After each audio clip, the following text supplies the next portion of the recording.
Hi, you're listening to Boggy Talk, Faith Conversations in the Mud, a resource of Church on Bayshore. James Ross, faithful. Christmas comes this time each year. Oh, Merry Christmas. What a weird song. It's such a weird, man, there's some weird Christmas music. There are. Such weird Christmas music. There are weird Christmas music. Just listen to some of last Christmas. I gave you my Last 6-year-old sings that all the Christmas. time. I'm like, how Really? did you even learn this one? It's probably because it's just been on at our house. Yeah. But she goes around singing it all the time. A little 6-year-old. Have there been any like recent like this is now a hit Christmas songs? This is I know- now a hit. Justin Bieber's Mistletoe, that's not a hit yet. Yeah, is it's it? not really like it's not like Christmas canon. Like Mariah Carey, All I Want for Christmas, that's now Christmas Yeah, canon. that's like It's not 30 years that- ago yeah. though, right? But there's nothing. I mean, what else since then is like Christmas canon? I don't know. It's kind of like how modern worship Besides songs Christmas shoes. modern worship songs shouldn't be sung, only song hymns. Ever. Yeah. Only songs that were written at least 100 years ago, but Just- not more than 200 just because we don't know those. Since you preached on worship this That's past right. Sunday, I figured I'd That's right, with a riveting that's sermon what I on took worship. away That's from the right. sermon is Yeah. like anything that's new. Yeah. We were listening in the car on the way home and you like said, "Be quiet." And my son was like, "Who said that?" And I was like, "No, that was Justin doing his Lewis Miller, like speaking in multiple voices." I do. Great job, by the way, oh, Justin. Well, thanks, man. It's when you're a worship pastor, one, there's really no pressure when you preach. There because isn't. People are People like, think if you you're do a gonna terrible stink. job, if you do a terrible job, people are like, oh well, at least he could sing. I always get texts when you preach. They're like, "Man, Justin can preach." I'm like, first of all, like you hear him talk enough to know like he's a good communicator. Somewhat can put together. Secondly, do you think I'm gonna put him up there if he's just He's gonna be terrible like, because it's the Sunday "Guys, after Thanksgiving? we Y'all are should so stuffed. worship because it's in the Bible? And yeah, it's just exactly. There are some like certain times of year you're like, the pastor's not going to be preaching like Yeah, Sunday after Thanksgiving, Yeah, like Labor Day Sunday after Christmas, which weekend. I always preach the Sunday after Hey, Christmas. and this year Christmas is a Sunday, so Yes, and yeah, I will so be teaching that we Sunday. teach it. So. There we go. So we'll see you there. Yeah. But hey, it's still November. Because we love Jesus, so we still worship on Christmas. That's I'm right. just kidding. Unlike Man, those others. have you seen all this stuff on Facebook? I have seen some stuff. I might post this, so if I've already posted this before tomorrow when this airs, sorry, Justin, because All you right. cringe when you see that I Okay. posted on Oh, Facebook. no. I But- get alerts. Facebook alerts me Oh when man, you post. and it triggers because you. it's like, oh, you probably should check out to make sure he doesn't need to delete something. I appreciate that you would tell me if I don't you know thought how I that need happened, to. but it does. Like, it's just funny. I would appreciate that you would tell me. So I have. Phone and listens to us and knows that we talk a lot. That's and so right, it's like, you that's should right. check out what he said online. You probably like subscribed to me sometime when Facebook was different, like 20 years Yeah, ago, probably and so. it's still I don't grandfathered get in. notifications about anybody else. I was gonna say something. I don't even remember what I was gonna say. Oh, you're going to post Christmas Oh, Sunday? oh There you yeah. go. I was gonna post like, "Hey, we are having service on Christmas Day, but just so you know, if you're not, you still love Jesus and Jesus still loves you," because people have been basically like, Yeah. you are Satan's spawn, if you don't meet on Sunday the 25th. I'm like, come yeah, on. Anyway, it's what yeah. it is. Now keep Christ central in your Yeah, celebration of Christmas, absolutely. right?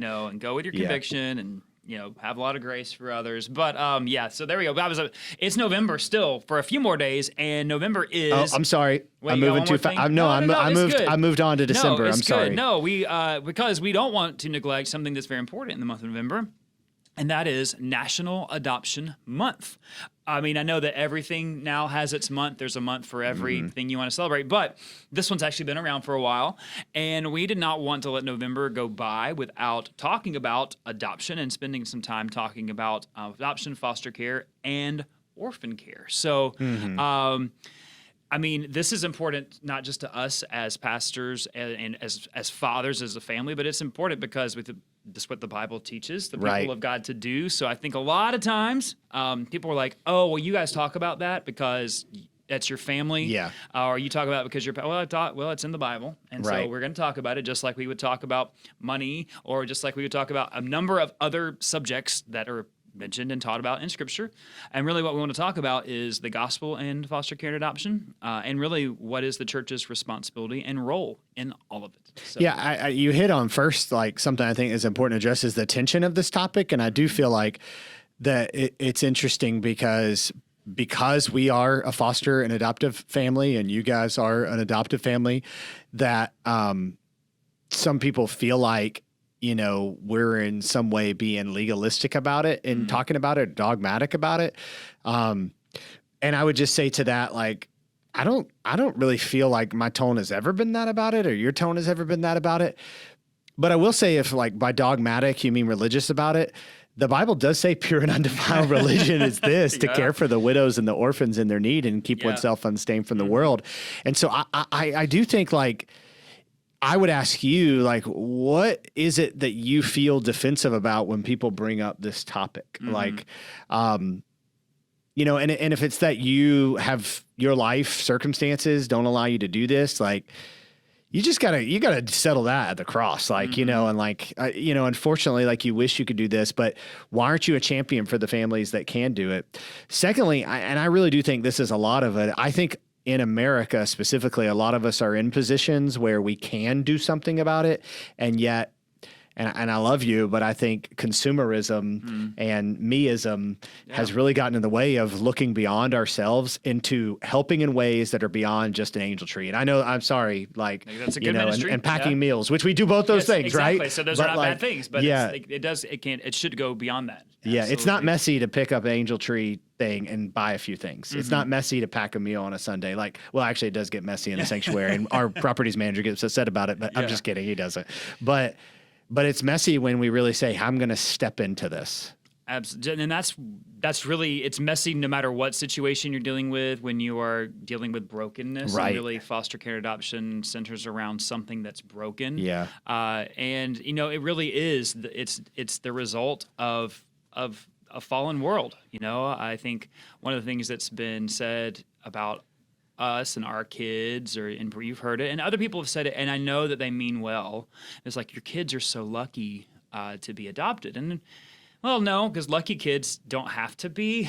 Yeah, You know, right. I got the best option is for families to stay together, for there never to be a need, but there is a need because we live in a broken world. And I go back to what you said about, if you feel like people are talking about this and they're being like, everyone, and there are people who are like, everyone should do this, and they're wrong. Not everyone should be a Right, foster yeah. adoptive family. I've met some of you. You should. Yeah, you know, it's like, no, it's exactly. I don't know, that's the, but I do think if you do have that, like, that pause in your spirit, like, should we? You need to investigate that. You need to Right, pray about right. that. You need to search the scripture and ask, because it could be that God is asking you to do that. And I think a lot of times, you know, different people have different motivations or reasons. I know friends who it's like they were praying about things and they were just like, man, God laid on our heart that we were called to do this. We were supposed to do this. Great. And some were like, well, we were just reading the Bible, and we were like, well, it says to do it, so let's do it. And then other, you know, there's a number of reasons and motivations. And then there's some who get into it for the wrong motivations, think they're going to rescue someone because Right. they're amazing. And I think that the process of foster care adoption will humble you, like few other things do in life, simply because it's a hard and broken process. You know, dealing with the courts, dealing with the effects of trauma, and whether on your child, but also the effects of trauma. You know, as you guys have interacted with birth families, and it's you know, it's hard and it's messy, but the things that are worth the most are usually the messiest to go Right. through. Yeah, I agree. Yeah, I mean, I agree that people get into it for all kinds of different reasons, but I think ultimately, like, trusting in the sovereignty of God and how we end up where we are, where He wants us to be, and what are we going to do with it is really important. I think, you know, I think what's central to this idea is that we're not the rescuer. I think you've said that before, like, Jesus is the rescuer, and we just are the ones that are ultimately to point to Him as the rescuer. And I do think, like, and maybe other cultures struggle with this as well.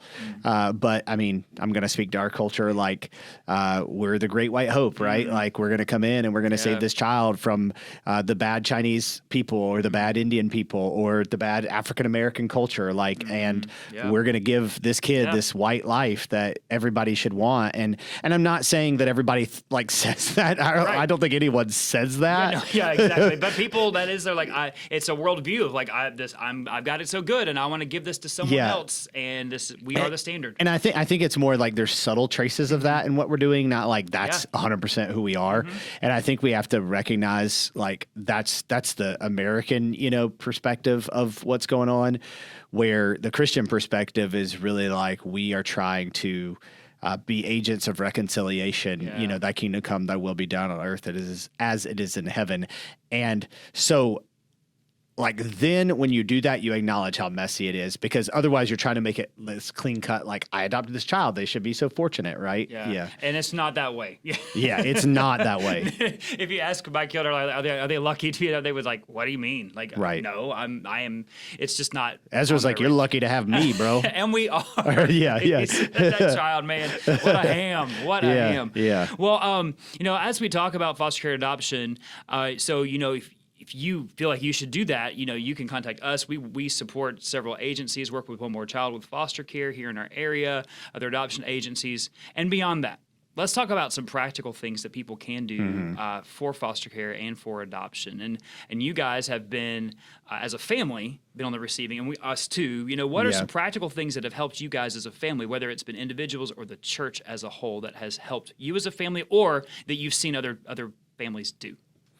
Because people ask me that all the time. Yeah. I'm like, I want to ask somebody else this question. Yeah. I think that you have to realize, like, for a foster family, and then you can speak to adoptive families too. We're adoptive family, but it was through foster care. Like, there's so much time that you don't see. It's not just, you know, bringing in that child into your home. It's dealing with caseworkers, and it's dealing with court dates, and it's dealing with, you know, all of the things, getting the child the right services they need. You're being an advocate. So it's just time consuming. And so I think that anything that you do for those families to alleviate their time, whether it's prepare a meal, you know, or just help out, like, is a huge deal. It goes a huge way. And I would say that most foster families, like, there are the extreme people that are just like, hey, we're going to tell you what we need, are not the kind of people that are going to say we need help, because they're the ones who are trying to help, and they don't want to be a burden. And so you just got to, like, bring them a meal, bring them a gift card, just tell them they're you know, and just do it.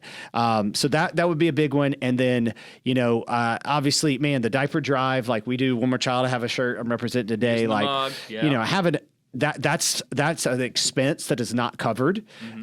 You know, like, basically, you know, we get a stipend for having a foster child, but, you know, depending on the age of that child and circumstances, that can go very quick. And so that's an expense that is not covered. And so that's a huge blessing. And then a lot of these families, you know, they're just, for us, I know there's not a lot of people we're going to leave our kids with, especially opening up, like, you know, the fact that the government now has more input into us as parents. And so, like, being that trusted person who can give a date night for those people who really might not have reprieve, that's a valuable thing. And then I would say the biggest thing for foster parents is they need community with people who get them and get what they're going through. That doesn't need to be their only community, but they do need to be able to meet with people, and that needs to be provided, which we do provide that here at our church as well. Yeah, that's a great plug for the Connect group that we have for foster adoptive families. There's an amazing leader of that group. Her name is Christy Wyatt, but that's a great. I was going to say you have a thing for her, right? Yeah, you know, I think she's cute. But she's she leads that, helps facilitate that, and it's really that space. You know, one of the things you mentioned, we need community. We also need people who really aren't involved in the community of foster adoption, who aren't foster adoptive families, who have a little more margin in some ways, because there are, in many cases, not all foster adoptive families are dealing with issues that other families aren't, in terms of behaviors caused by trauma, and you know, and so there's just, you know, this, we could go on about that, but we need both. Families need both. So if you're a foster adoptive family listening, know that you need to find support for the issues you're dealing with, or even just someone who gets what you're going through, but you also need support outside of that as well. That's huge, and that's important. I think one of the things you mentioned about receiving help, I think that was something we learned as a family was really hard to do at first, was receiving help. And I think I would encourage anyone who's listening to this, foster adoptive, if someone offers help, just say yes. And I think that was something that we felt convicted about, because, you know, people would offer to bring a meal and we're like, no, we're okay. And we're like, you know what, let's say yes, and watch how really God provides so often and has provided so many ways. And people want to serve, and we can't say you should do something to support families and then say no when they try. Right. And it has been a huge blessing to us, but it also opens up the opportunity to share what's going on with our family, or, you know, just invite them into the story and really be a picture of what, community of what the Bible models for us as far as believers and community. Agreed. But it's hard to ask for. I've talked about that in my sermon briefly. It's just hard to ask for help. It's hard to be needy, and we are. Yeah, the scripture tells us to carry each other's burdens. That's in Galatians, dealing with the church family, and so if a foster family or adoptive family intentionally brings a burden upon their family, because God has blessed them in such a way that now their life is interrupted, that's a burden that we're to carry with them. And so I think really taking ownership of that as if they're our family who's brought this in is very valuable. And honestly, I mean, just being supportive and encouraging and these are the interesting thing is if you would just be the church that Jesus called you to be and the Christian that Jesus called you to be, then these things naturally overflow and we shouldn't have to be saying all these practical things, but there are these practical things. I would also say, I think most foster parents would say to specifically older people who aren't in a place to foster, we need more guardian ad litems. Yeah, that's a big... which are voices for the children in court. And that's probably the biggest gap I see in foster care. If you're not familiar with guardian ad litem, basically they're I can't talk. Quarantined? I was trying to say court. This is appointed. 2022, not 2020. I was trying to say court appointed, but I combine those words. Advocates for the children. And so their job, it's a volunteer job, is to spend time getting to know the child and advocating for their best interest in the court system, in the legal system.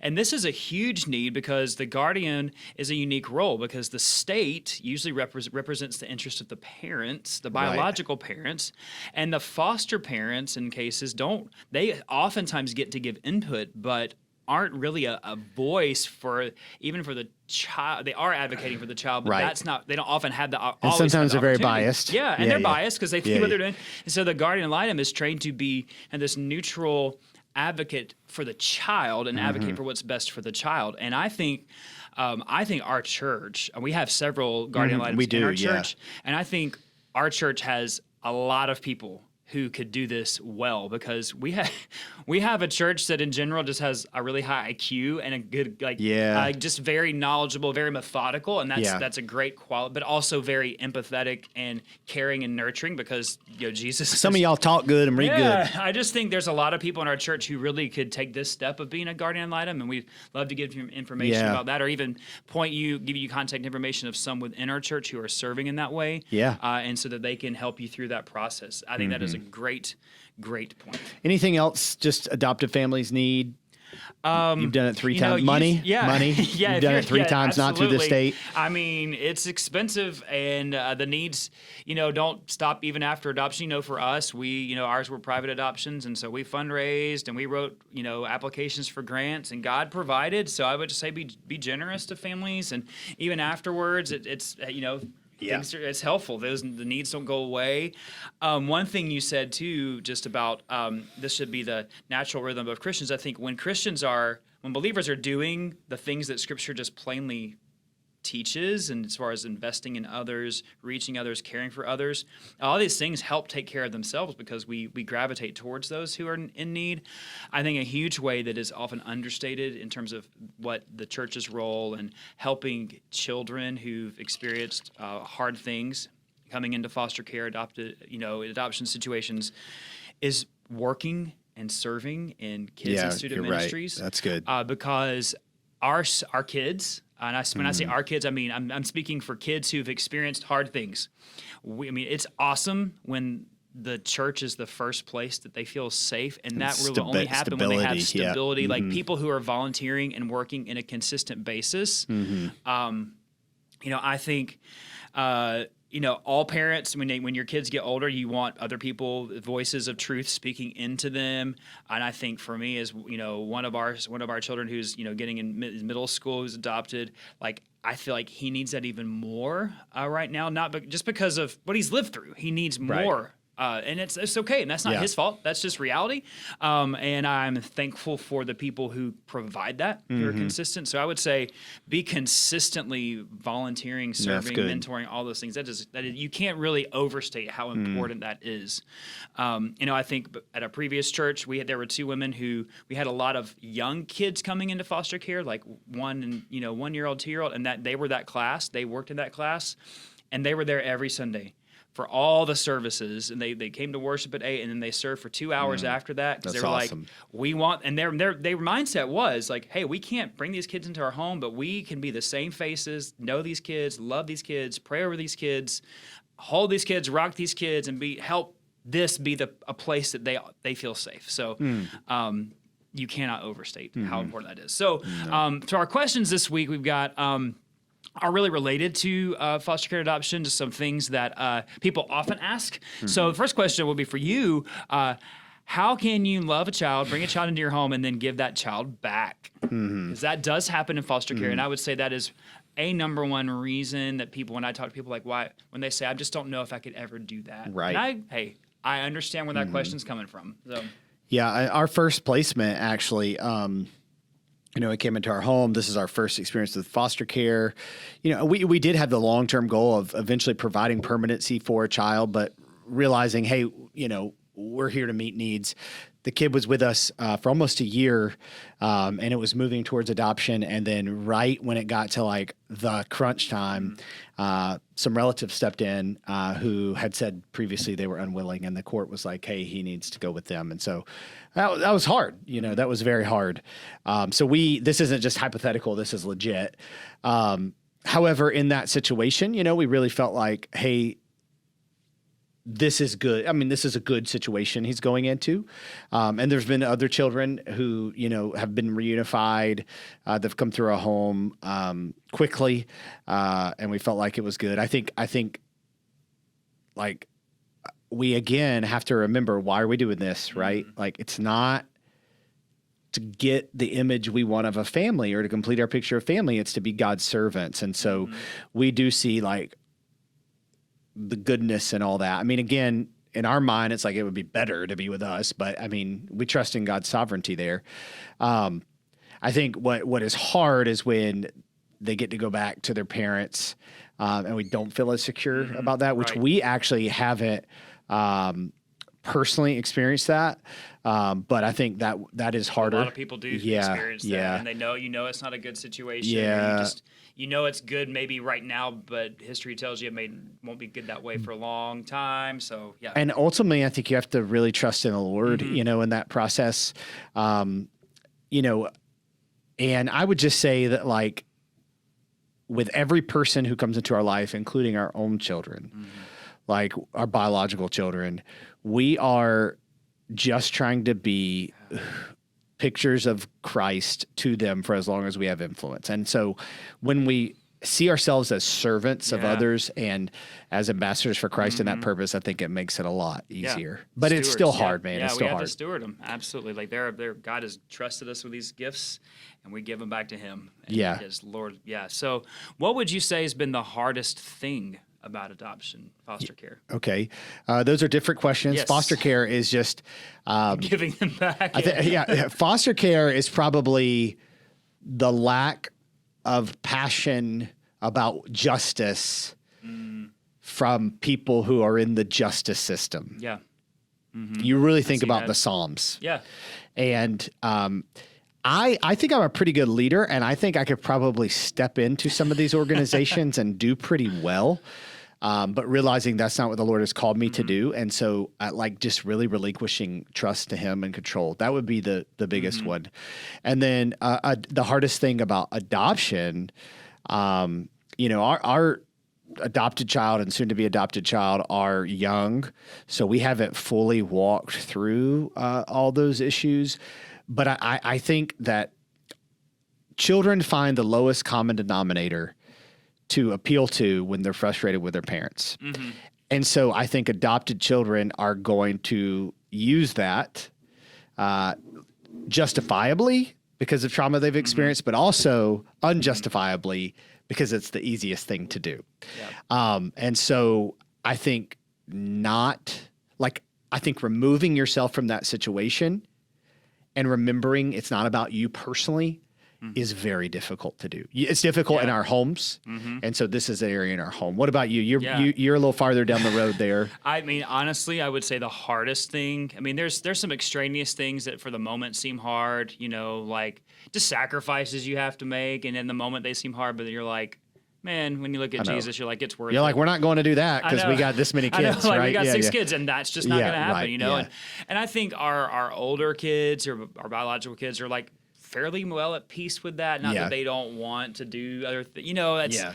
but and ultimately, you know, looking at Jesus, like, it's not a sacrifice. I Right. think really the hardest part is realizing that all these things that I think are the issue, like the hardest part is really I think in a way, and this is God's grace to me, and Christy would agree that like it's coming face to face with just how sinful we are. That's and good. this process Not that's good has- that you're sinful, but yeah. but I'm yeah. coming face No, to. I'm admitting you're right. it. You're right. But I think it has. I mean, and this could have happened. This can happen in people other ways. I'm saying God has used adoption to reveal it in us. That we all these issues that I think I want to blame on this or that. It's just my wicked, sinful heart that the Lord is renewed, and He is renewing, and it is really hard to come face to face with like I thought I use this analogy like, and I had a friend started this when he was like, if you would have asked me before I got married, like, are you a selfish person? I've been like, no, I'm not selfish at all. Like, I love to serve everybody. And they got married, and I realized, oh my goodness, I'm so selfish. And then you get kind of in a groove, and you're like, all right, I'm not. You know, we were serving each other, and then you have kids, and you realize I'm selfish. I want what I want, and I think for us. Adopting then showed us because there are some specific needs that it's brought to our family, and it is what it is, and we don't like despise it. I Right. think now there's moments where we have, very honestly, Yeah. but also like that was sin in us. Right, That wasn't. That's not the child. That's not the Lord. That is us. You have unchristlike expectations, and your Yeah. disappointment stems from those unchristlike. Exactly. But you don't realize how much you have those unchristlike expectations until they're not Yeah. met, right? Like Exactly. and you have to so- choose Christ over. Yes, actually. So that's been the hardest part is just recognizing how much of a big nasty sinner I am, but also like how good the Lord is to sustain us. You're a big It's stinky sinner over there. I nasty, smell the just stench nasty. of You your can sin right smell it now. on me. But I mean, really, I would say that's just the truth. As being transparent, Well- that's the hardest part. I would say, you know, if you've got questions more about foster care adoption, let us know. We want to point you in the right direction of how to respond. Again, there's great agencies in our area. One Yeah, More Child. One More Child. We're both repping them today. That's You got your right. coffee That's cup? right. They're great. And then there's some other. What would you do if I just took a drink out of that right there? Well, I think it's empty. Oh, it's now. empty. You can Yeah. have the backwash that's left of the mug. Also, if you're sounds gross. interested in pursuing private adoption, international Yeah. adoption, there's some great agencies in our local area. Lifeline Children's Services, Catholic Charities in our area work with that. So you can reach out. We can put you in touch with people. Yeah, I would say that you're not alone probably if you're a part of a church family, but if you're part of our church family, you are definitely not alone. We got your back, no question asked, for so sure. Let us know. So, hey, we're going to close out that conversation and move on to a little game here. And I got a little game to play if I got to find my notes. So here we go. We're going to play a little game called One Word, where I'm going to say something and you just got to say the word that comes to your mind, whether it's an adjective, a noun, just word association here. And we're going to kind Okay. of move the timeline. We're going to start with Thanksgiving. Like Thanksgiving wasn't that long ago. We're just going to kind of work through the weekend and then and look Okay. ahead to Christmas. So here Okay. we go. All Okay. right. Pumpkin pie. Whipped cream. Oh, That's wow. 2 words. Oh, that's compound. That's okay. Okay. Okay. Wow. Okay. See, I was like nasty. That was. Oh man, no, I love. I do not a like pumpkin pie. A little bit of chilled pumpkin pie with some Cool Whip on it. No. So my mom made pumpkin cheesecake, So and that was good. it's too. So I like one piece of pumpkin cheesecake, but it's so sweet. It wasn't. This Yeah. one wasn't sweet because my mom. It was homemade. So Oh, okay. good job, Mom. Yeah. All right. Ready? Cranberry sauce. Can. It's better out of can. It's so funny. We hosted a life group. Ridges. Yeah, with the Ridges. You're like, this came Yeah, from yeah. somebody from a life group brought some homemade cranberry sauce to a thing last week, and it was so good. And then we had the can for actual Thanksgiving. All right. Good. Black Friday Deals. deals. I just think. Yeah, I mean, I don't do any of it, Yeah. but man, I tell you what, this year it's crazy because computers and TVs, like Yeah. the deals this year It's because the crazy. supply, Yeah, you know, there's- and demand. exactly. I was listening to this NPR talk because I'm super at you, liberal. I'm super NPR, liberal. look at you. I really like to, even though it's gotten so out there, I like to hear kind of how you gotta hear all people this. think Yep. and disagree with them half the time. But they were talking about how like things you need are so expensive now, but things people want are actually becoming very less expensive Yeah. because That's- supply and that's- demand. Yeah. I had not thought about that, but now, now I know. Yeah. All right, so ready? Kids with homework over school breaks. Stupid. I agree. I'm just over it. I'm like, why did we? I mean, I know. support teachers like Let 'em be 99.9, kids, but I'm like, man. Let 'em be no more kids. homework or projects over breaks. Let me Please kids. and We thank just you very much. Somebody just hit unsubscribe. Who Hey, listens? I'll who support teaches. you, teachers. I get it, and then you're under very unrealistic expectations. But all right, Florida Gators. Average. 6 and 6, man. So sad. I'm. All That right. was dirty. That was low. That was low. That was It gets low. lower. Ready? Billy Napier. Not doing it. Not No. Not the one word. Not doing it. There you like go. he's not. It doesn't look. I'm not. I'd say unlikely. Yeah. You know, a Magic 8 Ball. For those of right? you who don't know, that's the coach of the Florida Gators. Yeah, So I yeah. know. I was cheering for lot Florida of it- because one of our kids loves Florida, so I Yeah. got to cheer for Tackle, him. But, boys. man, Tackle. it was rough. All right, Florida State beating Florida. Told you it's getting low.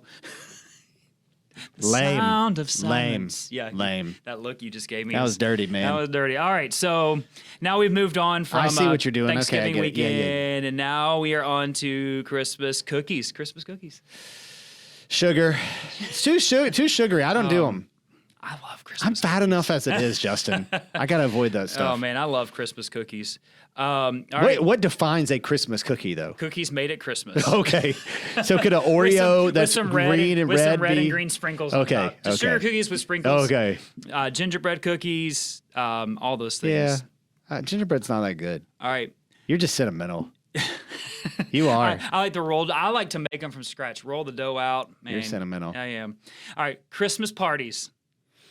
Exhausting. Woo! Yeah. I'm an extrovert. It's too much. We have so many Christmas parties. Listen, we have to divide.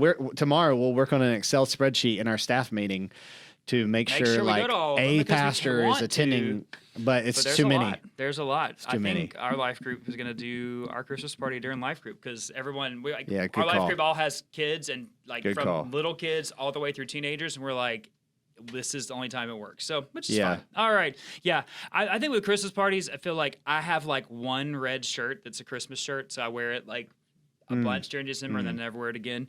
All right. And lastly, Does it say nothing but the blood though? Because you That's don't want right. it to people Yeah. to think it's a Santa shirt. that's right. Keep Christ in Okay. Christmas. It Yeah. says it all.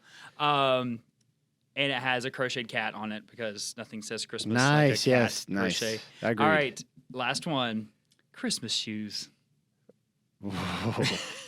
Is that a word? Whoa. I was just thinking, how do we transcribe that? How is YouTube going to translate that?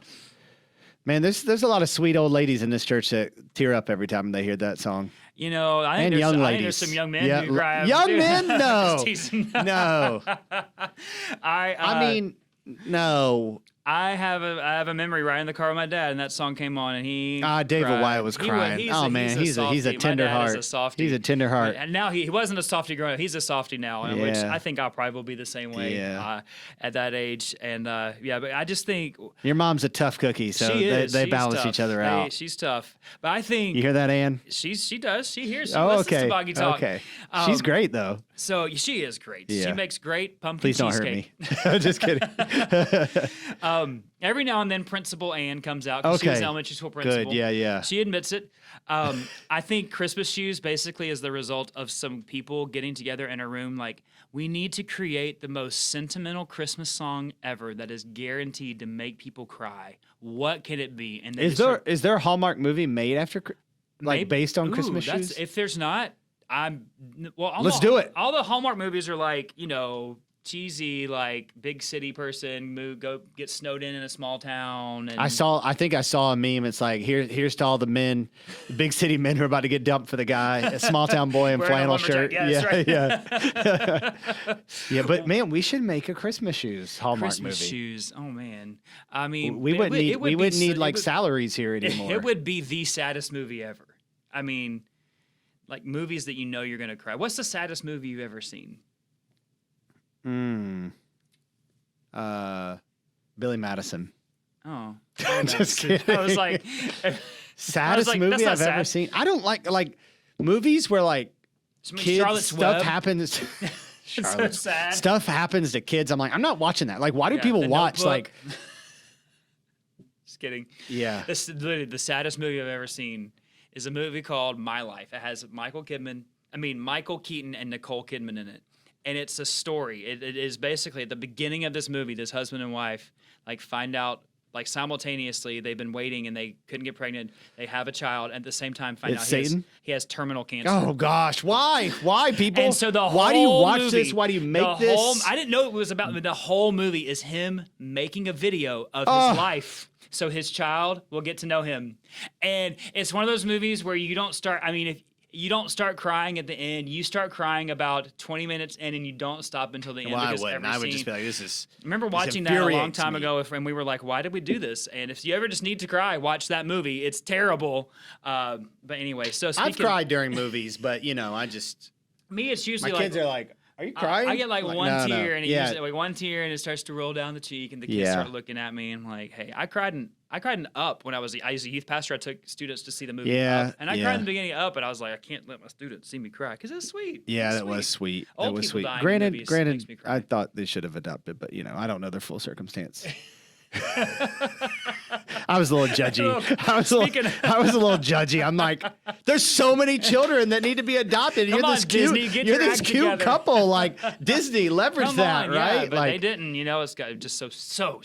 I don't even. they're I don't- Disney. Like if it had been a gay couple, they would have let them adopt. Especially this year, yeah, that's right, 2022. There you go. Oh, there's our commentary on Disney. That's the free. I teared up in Toy Story 4 or 3. Oh yeah, the end where Yeah, they're like coming down the fire. You think they're about to all burn that's sad, because like- my son, like anyway, full circle. Yeah, Yeah, there's just- I thought it was like the last Toy Story, but it wasn't. I like a good. I mean, I like a good moving storyline. So There you was go. tears in my There's eyes. tears in there. There's tear. There's a song. Tears. I don't know. There's lots of songs of tears. Tears in heaven. There you go. Anyway, we're gonna cut this because we're just rambling. Tears at in this point. we are. You are gone. That was the first line that came to my mind. for the word one of tears. you. Thanks for listening. Tears Tune for in next fears. time. Thanks for listening to Boggy Talk. We are so glad you joined in the conversation. Go ahead and subscribe so you don't miss a beat.